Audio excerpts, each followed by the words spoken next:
All right, when solving or dividing polynomials using synthetic division, we have a rule.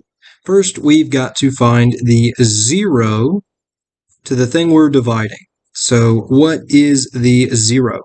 The zero is what makes x plus 2, well, equal 0. So in this case, you can either do your algebra and subtract 2, or think about this logically. Negative 2 plus 2 is in fact 0.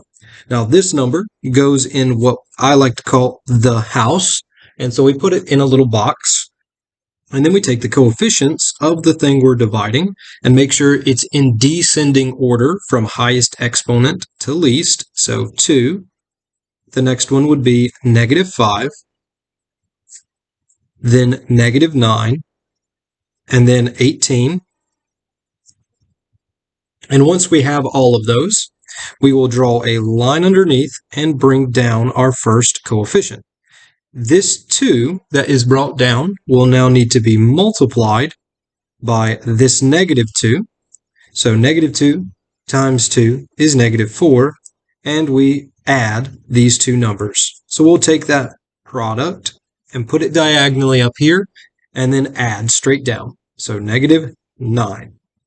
Negative 2 times negative 9 is 18. And again, we add. That gives me a result of a positive 9. And again, we multiply. And that gives me a negative 18, which is a 0. Once we get these numbers underneath, we can now pull them down and get 2. Since it was a power of 3, we will take it down 1 power to x squared. Then negative 9x plus 9. We have no remainder, so we don't have to add anything. And that is the result of the polynomial from dividing x plus 2 into this upward polynomial here. Now, we can actually use synthetic division for polynomials that start with, say, a number other than just 1. There's a little trick to this, and so let's take a look at one.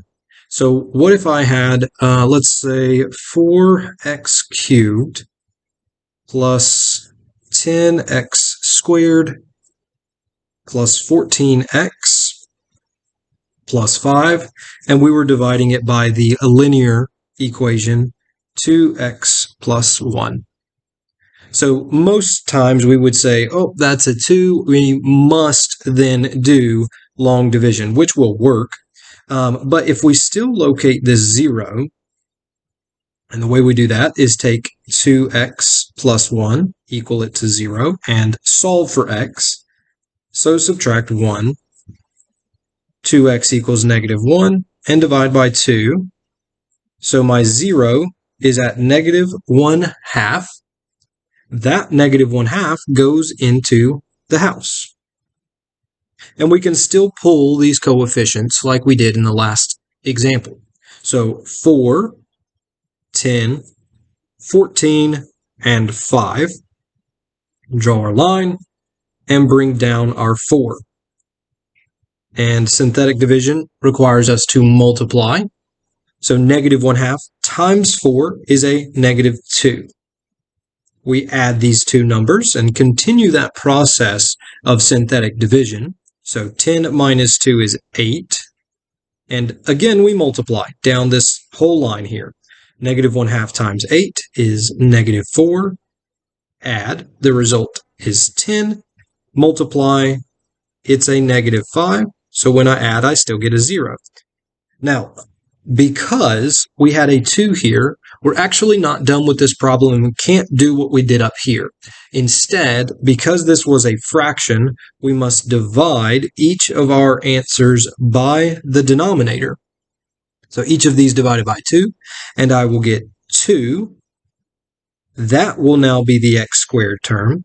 This result is 4x, and then this result is 5. Still no remainder, and we have an example of where we can actually do synthetic division using a 2 in front instead of just a 1.